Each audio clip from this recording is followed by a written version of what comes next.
టాలీవుడ్ ఇండస్ట్రీలో హిట్ కోసం ఎన్నో సంవత్సరాలుగా ఎదురు చూస్తున్నాడు ఈ హీరో. అయితే చాలా కాలం తర్వాత ఆయన హీరోగా నటించిన లేటెస్ట్ మూవీ ఏంటి అంటే 'సైక్ సిద్ధార్థ్'. అర్థమైపోయి ఉంటుంది నేను ఎవరి గురించి చెప్తున్నాను అనేది. నందు.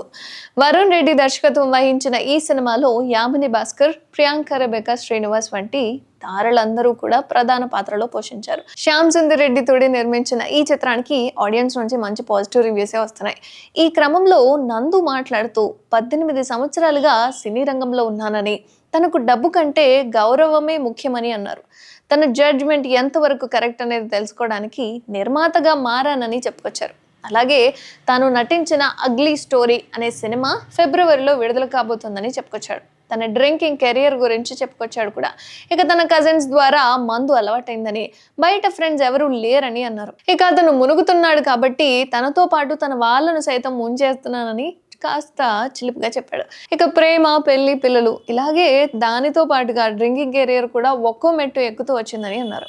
బయట ఎక్కడ పడితే అక్కడ తాగి డ్రైవ్ చేయనని తన భార్య గీతా మాధురికి ప్రామిస్ చేశానని చెప్పుకొచ్చాడు.